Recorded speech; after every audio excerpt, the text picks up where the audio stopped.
Welcome to the pod. Welcome to the pod. Welcome to the pod. Welcome to the pod. You have your questions and we'll answer them now. Yeah. We love you more than you'll ever know. We do. We love your questions and we're gonna get them right. Sometimes we'll bring in an expert and sometimes we might not. Open it up. Hi. It's us. It's Barrett. And Rachel. We're here. We're your buddies. Yeah. We're your buddies in the back of science class who have no idea what's going on, but we're really going to try. Yeah. We're really going to try to make it through the semester with you. Yeah, we are. As usual, we have been sent some truly phenomenal questions to our Gmail.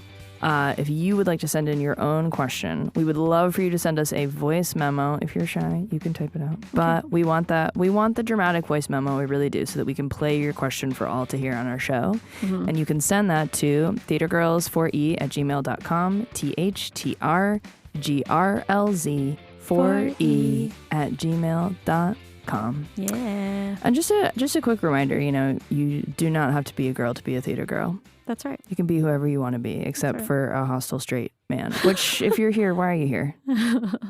Everything in the whole world is for yours. you, and this one thing is for us. Yeah. And I will try to make this an unsafe environment for you. And if you pass our test, then you're welcome to stay. That's correct. Okay, so we got called out for a question a question that we brought up ourselves.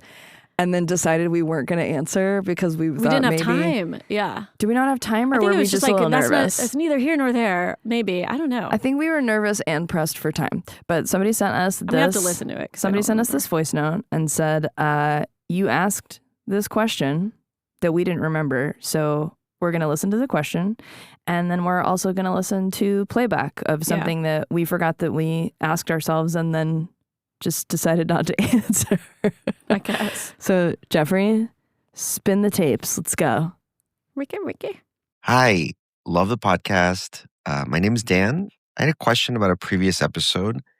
At one point, Rachel, I think, said that the advice of if you can do anything else in the world other than acting, then you should do that.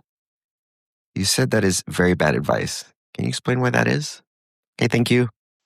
Hey, Dan. Okay, Dan, hot take, calling us out. Okay. Now, because Rachel and I don't remember anything, we need to play the tape of what we said on an earlier episode. So, Jeffrey, can you play that for us? Like, if there's anything else that you could ever be doing instead of this, you should do that. Yeah, that's if you're also, good at anything else, like, you should be side doing note, that. Terrible advice. It's horrible. Terrible advice. For anyone that tells you if you could be doing anything else, you should do it, does not understand They're the not an economy artist. in 2025. Yeah. Like, you obviously are going to have a job to support your arts. Okay, well, thanks for calling us out, because now that I listen back to Dear that... Dan, I hope you're gay and not a straight white man. Get out of here. You called us out. Dear Dan, get the fuck out of here. I'm kidding. Dear caller, dear theater girl who sent in that question, thank you so much. I listen, it is actually, I stand by that. Yeah, I want you to go first. Do you? I want you to tell me why it's terrible advice for someone to tell a young person considering going into, I'm going to just say, the business of entertainment at large. Okay. Why is it terrible advice for them to say, if you can do anything else that would make you happy, you should do that instead? Listen, I think that phrase in general is probably like five-pronged in the meanings it has behind it. Okay, prong one. Prong one is that advice probably came in like the 50s, 60s, most likely 70s, right? So like, I want you to picture the chorus line era. These people were kind of waking up at 8 a.m., smoking a cigarette, stepping over a dead hooker to go to ballet class. Like, different world. And you had to kind of live, eat, breathe this industry in order to make it. Yeah. And so, rent was like $5. Coffee was like -$1. It just was a completely different economy. And you could really devote so much of yourself to the industry and, wait tables. And that was really standard, honestly, way through the 90s. I would say into the early 2000s. Yes. We hit a stock market crash in 2008. And I don't know if our frame of reference for that, I don't think that stayed the same. I don't think we recovered from 2008 fully. I think at times we had, but especially as millennials, like, we intellectually Recovered, didn't definitely recover. not, and also adjusted, also definitely not. Yeah, but you know what came out from the 2008, 2009 were the startups, right? So like all of the millennials were coming out with like, well, I want to make, eyeglasses that you can send to people that, and like Warby Parker existed, right? Sure. So like, I should be on an economist podcast, but I think a lot of things. Today, this is an economist podcast. 100%. But I think a lot of things were really good that came out of 2008. But I also think like we're kind of back in 2008 right now. And I was just like Googling, right? And it was like the average rent for a 1-bedroom in New York City right now is $4,600. You don't even really take that much home as like standard Specifically for Broadway. production contract pay. Yeah. So like even if you're on Broadway, you're living with roommates. If you want to live alone, you either have help from family, you have another job, maybe you've saved from a tour you were on, which I did once and that was brilliant. But or you've like popped into a long running show and you are scrimping for years on end. Now I'm a mom. I have 2 kids. Yep. My husband's also an actor. So like the idea that just acting alone would financially hold our lifestyle together is insane. And it won't. It won't unless I'm like a series regular on TV. Yeah. So what do you have to do in order to support your art? You have to find something. Well, that's the second prong, right? You have to find something that will help you live in New York City or the boroughs adjacent that will help you keep the art going. Yes. Because it's just not going to sustain you financially, especially not in this economy. So I think finding something that either aligns, like I know a lot of people that coach or choreograph dance solos for competition teams. Yeah. I got into social media storytelling, digital marketing because I liked it. And you're great at it. Well, I'm all right. But, I think you're really good at it was an easy way to, not easy, but it was a way to make income without killing my body, like bartending at 4 a.m, you know? And so you were a yoga instructor at one point. I was a yoga instructor. Weren't you a Pilates instructor too, maybe? No, I wish. Oh my God. No, Just but I yoga. worked at Lululemon. Yeah. I was a personal assistant for a woman who had an organic stationery company. Sure. But I knew that I needed something that would kind of go with me. Like even if I was like, knock on wood, like on set next year, I could still like, while I'm in my trailer between scenes, like edit a video for a company or a brand. So I don't think like, is there a time where maybe my husband or I would book something that is like kind of winning the lottery, right? Like when Ben got Law and Order, it was like, and now we're on the moon, right? Yes. Like that happens and that is real. Yeah. But what people don't realize is like theater and film TV is a like middle economy job. Yeah. It is for the most part. Yeah, yes. it is like medium. You're in the middle, man. So like, I feel like those are the people. Those are the jobs. Okay. So what are the prongs we've covered so far? Mostly financial. Because I do believe in your 5-prong answer. Yeah. So mostly old school, old info, old school from another time. Financial. Where a lot of people in the ensemble of Broadway shows were actually treated like dirt. Like and they treated themselves like dirt too. Sure. Yeah. Second, not acknowledging that if you are an actor, you're going to, by the nature of actor, have other businesses that you're involved in, other ways to make income, other ways to support yourself. Yep. And that's normal. That's normal for everybody at every scale, by the way. Yeah. Like literally, I mean, you look at like A-list actors and it's like, they all have tequila companies. Yeah. Literally, that's what I was about to say. Yeah. How many alcohol companies like do celebrities have? And I don't even necessarily think they're like, well, my next Marvel movie comes out and I only made $100 million on the last one. Like, I think at that point, it just kind of becomes diversifying your income. Yes, of course. So that you're not dependent on any one thing. And it's also about planning for your future. So you're not dependent on any one thing. Okay. What's the third? Yeah. I think the third one's actually very emotional. Okay. And I think that there are some people that take rejection very hard. Or not at all. Like can't handle at all. Right. Can't cope. Like just really can't cope. And that's when I do think that advice, though it's not necessarily helpful in how it's phrased, I do think it can be something to ponder because I think my skin is essentially leather at this point. Like, I feel pretty impervious to rejection. You also grew up in dance world, which is that's probably a whole that is other such a good level point. It's such a good point. Harshness. Yeah.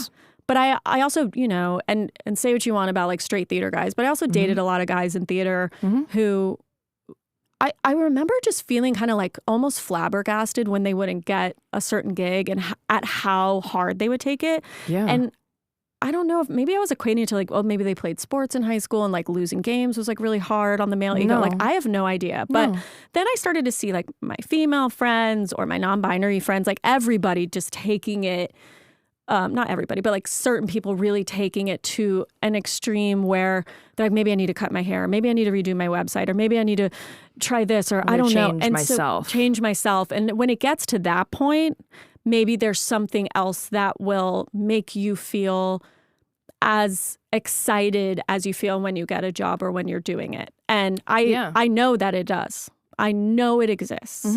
I know that. Yeah. We're actors. Our job is to be curious. So obviously there's going to, I always say like, whenever I'm, God forbid, whenever I'm in a hospital, I'm always like, I'd be such a good nurse.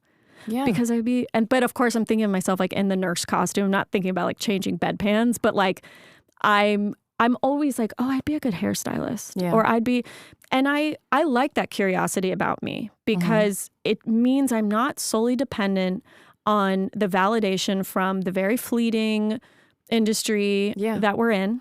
And there's going to be one day where I'm really hot. Yes. The next year I'm not going to be. And it's a cycle. And, what do they always say? Stick it out and you'll eventually get the thing. But there is much more in the world and our life where if you can do something else, try it. That's where I actually think. We'll have it be an and. Yeah, exactly. Start with and, not or. Yeah. Yeah. So that's 3. That's 3. 4. I love this. 4, I think, is from industry professionals trying to scare out people. LOL. Like weed out a little bit. Yeah. I remember I was at like Carnegie Mellon pre-college program in the summer. And I'm lucky. I had like pretty decent, loving parents that were like, you can be anything. My parents were pretty progressive. They're like, boyfriends suck. Don't have a boyfriend. Like, you're amazing. Make your own money. I can see your dad saying that specifically. Yeah. They're like, boys, don't do that. Don't do that. Right. So I got there and I was like, I like Broadway and I'm going to be on Broadway one day. Maybe. I don't know. But also like, I think I'm also going to be a detective and I think I'm also going to be like a nurse. Yeah. Like I was ADHD. But I remember one of the professors there saying, like, if you think you can do anything else, you should do it now. This industry's no joke. Like, the industry's no joke, but it's also how you take it. Spun his chair around backwards and I'm sure sat on it and faced you. Actually, I think that guy was fired. While holding a cigarette the whole time. Exactly. He was like, let me tell you something, kid. And it's so not true. Like, we have look at Wesley Taylor and Alex Wise. Like, I know. Alex Wise went to the Carnegie Mellon pre-college with me, by the way. And love that. What Alex has been able to do in his career is awe-inspiring. And also the two of them. They're writers, guys. They wrote a lot of amazing. They wrote a horror film. Yes. They wrote a musical. They wrote another musical. And these brilliant. are both also like pretty well known, at least in Theaterland, pretty well known actors. I was literally in Lysistrata Jones with Alex Wise. That's how we met each other. And he was wonderful and adorable. And Wesley Taylor, you all know from Rock of Ages and SpongeBob and Addams Family. And we know him personally from Cabaret in Washington, D.C. Hell yes. But just creative boys. And they have found an amazing creative partnership in each other. Yeah. And it's been so cool. To watch that grow. Yeah. And so I think that like the industry professionals for some reason feel like they can weed out the weak maybe, but it's actually in my opinion, it's not weak and it's stronger when you can walk into an audition room and feel like as though I don't need this. I don't need this. I'm but here also, to do my best, but I don't need this. Yeah. And also like it's not even that, because I think that still can get in people's head, like, okay, I know I'm supposed to say I don't need this, but like, I think that when you really believe like, this is just one of the things I do instead of this is everything to me. This is who I am. I think you're actually a more interesting artist because you then have way more perspective on the world and you're a way more nuanced actor because you're like, oh, I was just hanging out with these finance bros last night, let's say. And like all of a sudden you're going in for some Law and Order episode where you have to talk to these finance bros. You know what I mean? Like it's become so much more applicable. Yes. So when you're actually living in your reality instead of sitting at home and looking at scripts all day by yourself. Or just biting your nails about what girl what's to booked become of what me. national tour and you didn't. And well, that's, I mean. And I've been there. We've all been there. I've had to really, sadly, I've had to distance myself from a handful of people who I love dearly. Who, they're still friends, but we just cannot be as close as we used to be. So much. Not even talk shop, but just get so competitive with other people in a way where it's expending so much energy and like it's kind of just like dampening everyone's soul. Well, it's a scarcity mindset. What they're trying to put in the industry professionals when they say this, they're putting a scarcity mindset in everyone's head that there's only one chair. Yeah. Oh my God. There's only this, there's only that.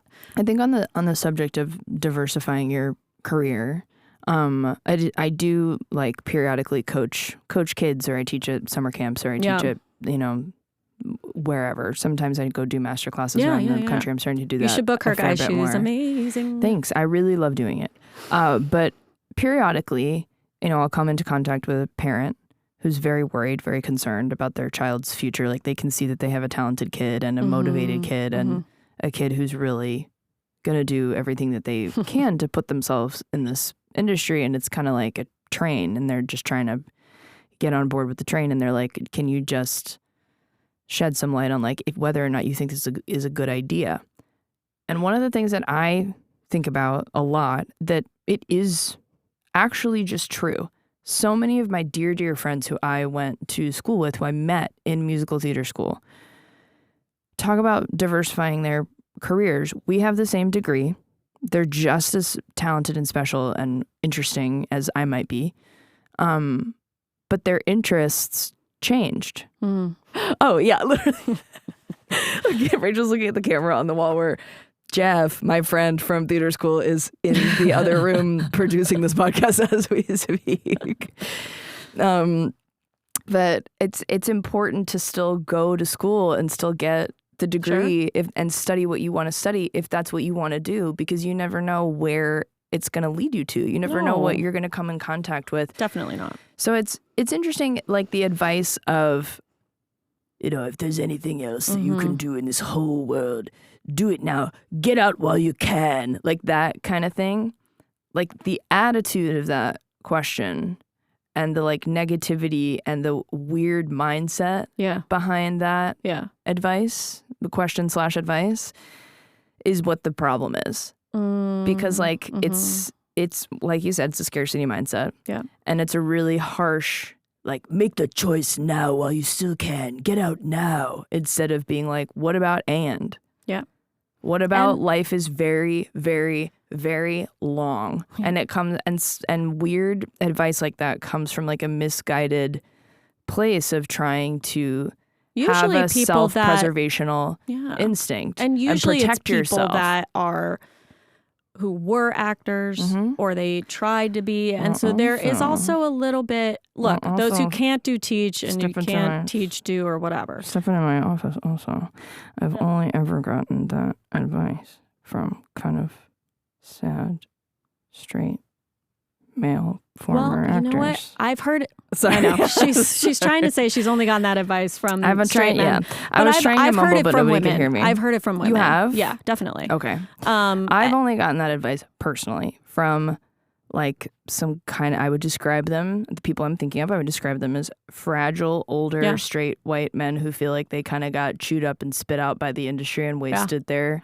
Well, you know who I would love to talk to about this is one of my good friends, Jessica Lee Golden, who was on the Every Little Step documentary that like if you have not seen that, oh my God. That's your homework. Stop listening to this right now. Go turn it on. And Jessica booked Val in the revival of A Chorus Line when she was 19 years old. And she was a phenomenal, unbelievable, she still is, beyond beautiful dancer. And she's walking down the street because it's a documentary. And she said, the advice I've been given is if you have something to fall back on, you'll fall back.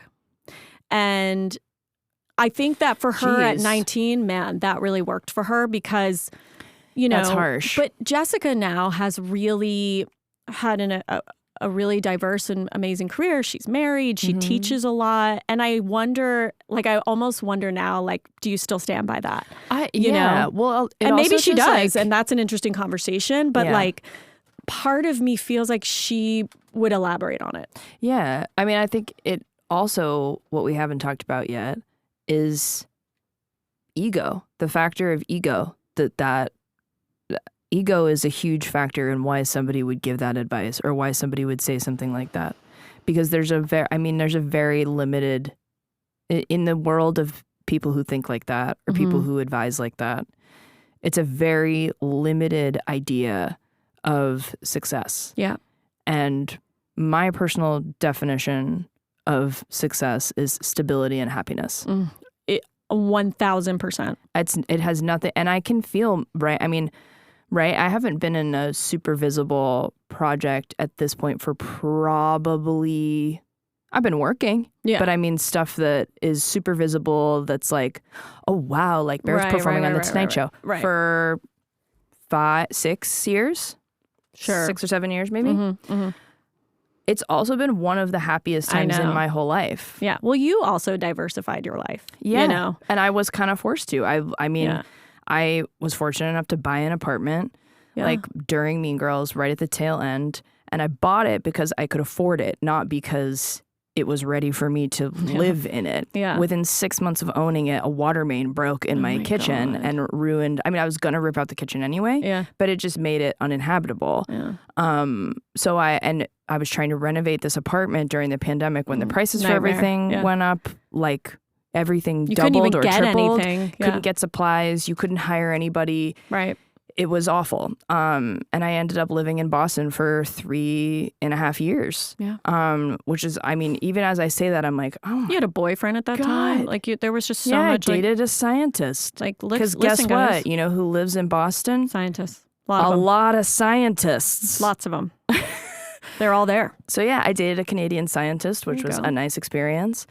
Not for me, but perfectly nice guy. Not for me long term. But it forced me to go live in the world. Yeah. And it forced me to move back in with my mom and for us to figure out how to cohabitate and for me to grow the fuck up. Yeah. Frankly. Yeah. And figure out how do I not only talk to people who are not in the world that I'm so entrenched in, but how do I befriend those people? And like, how do you connect with them? How do I have normal, nice people conversations? How do I shift the focus from being like, go, go, go, go, go, go, go, you got to get this, you got to get this, you got to get this, like so ego driven. How do I shift that focus back to what's actually best for me? Yeah. Which is my personal success, which is stability and happiness. Yeah. And even now, I mean, now that I'm back in New York, I've been back here solidly for 2 years.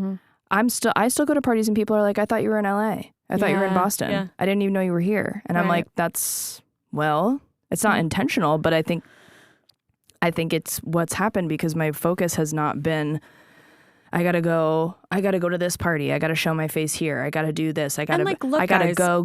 That is a part of it. And we're not gonna sit here and say like, no, but I'm trying to navigate. Yes, I'm trying to navigate finding the balance is balancing huge. it out. And not that hibernating and not hiding from the industry, but not letting it run my life. Because when it was running my life, that's when I became severely mentally ill. Right. Truly. Well, that also brings me to the fifth prong. Let's go back to the prongs. Come on. The fifth prong is... The fifth and final prong. The fifth and prong is super easy, which is it's the amount of work that actually goes into like an audition or the actual event of acting that I think people say it, meaning like if you can't do that amount of work, maybe try another thing. The amount of work that actually goes into auditions at the professional level, I think would actually shock people. Yeah. The amount of money you have to shell out. Sometimes you're hiring a coach for $250, then you're renting a studio for another $75 or $100, and you're getting someone to read it with you and lighting it well. Or you got to buy a light. The overhead is really big, and let alone the actual intention and acting and training. The actual craft is very intense. Yeah. And it is a shit ton of work to put in. So if that scares you, that's something to ponder. If you don't have the passion or the interest to do all the admin that comes along with it, duly noted. Yeah. Take notice of that. Look, I also know some people that roll out of bed and book shows. Like I do, there are those people, but for the rest of us and for the majority of us, you know, it does take a lot of work. And again, I always say the 8 show week is very, very hard. So that is a lot of maintenance and work as well. I'm glad we covered this today. We did need to talk about this more in depth. Yes. We did need to. So thank you, Dan. Thank you so much for calling us out, Dan, for making us talk about a super serious subject. And I think the thing that I would hope that all of the theater girls who are listening today would take away from this conversation is that you are the master of your own destiny. And it's up to you to decide what the focus of that destiny should be. If you want to just have your entire life just be a resume, that's a perfectly fine life to lead. It's not for me to tell you not to do that or that that's a bad use of your time on Earth. But the time that we get here on Earth is limited, and you do have to be intentional about how you want to spend it. Yeah. And I think also practically, like, be very, especially if you just graduated college or you're just coming to New York, like, be very, very knowledgeable and understanding of what it takes just to live here, let alone pursue a passion. Yes. So, you know, find ways to support your art so that you can do this because it is a very, very expensive city and it only gets more expensive as time goes on. So with that, I think we have a question. Another? Yeah. Another one? Yeah. Now? Yeah. At this late hour?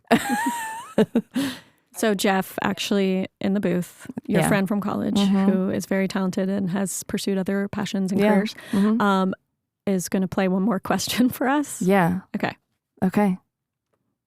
Hi, Barrett. Hi, Rachel. My name is Matilda from Queensland. I am 7, and I would like to know what your favorite musical is and what your dream role. I'm sorry. I'm crying. Where is she from? Queensland, Australia, I think. Matilda, hi. Matilda. You're so adorable. Matilda, you are a baby angel. The cutest thing I've ever heard in my life. Yeah. Oh my goodness. Oh my God. Do you want to go first, Barrett? First of all, Matilda, my dream role is for you to be on Bluey. Like, voice a new character on Bluey, please. Oh my goodness. What did she ask? What's our favorite show and our dream role? Show and then a dream role? I don't have one. Do you have one off the top of your head? My favorite musical is The Secret Garden. I did know that about you, you sweet girl. You love The Secret Garden. Yeah. I love it so much. I'd love to play Martha in The Secret Garden. I wouldn't say that's my dream role, so I'll come back. Okay. You know, I'm gonna go with an oldie but a goodie. I freaking love Sweeney Todd. Yeah, it's and wonderful. I do really would be unbelievable. I need to play Mrs. Lovett at a certain point in my life. And I'm so glad that I have not passed the point. I don't think I've even approached the point where it would be age appropriate for me. But I'm really looking forward to it. Yeah. I'm looking forward to aging into all these kind of like 100% kooky, crazy girls, crazy ladies. You know, Matilda, when I was probably your age, maybe a tiny bit older, when I was 10, I went to a summer camp and they were doing, the oldest girls were doing, it was a performing arts camp, and they were doing Chicago the musical. And this girl, I will never forget, her name was Kira and she was Roxy, and I thought she was like the coolest girl in the world. Yeah. And ever since then I was like obsessed with Chicago. And I was like, well, I'm going to be Roxy Hart one day. Remember when we were in Cabaret, my costume as a Kit Kat girl looked like Roxy. Yeah. And I had the silver shoes, black tights, and I was like, I'm Roxy. I'm going to be Roxy. Remember they were making me like sing it on the staircase? Yes. So I think I got to play my dream role, which is kind of crazy to say. That is crazy. Yeah. That is really crazy. I think that's true for me with like Sally Bowles too. Oh my God. I would love to do it. I would love to do it on Broadway or do it on the West End at some point at some time in my life. But just having gotten to do it at all and having gotten to do it in a production that was so beautiful, profound for me and so meaningful for me, and met so many other great friends and worked at such a great theater, like I can definitely die happy, I think.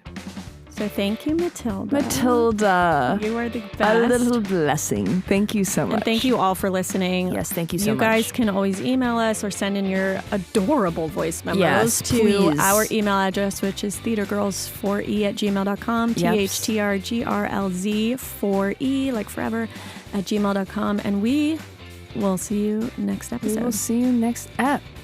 So long, suckers. Theater girls, it's time for theater girls. Theater girls. We have a question, we got an answer, or a fun tangent for you to listen to. Oh my God, that was good at the end. Debatable. That was good. That was good. Okay.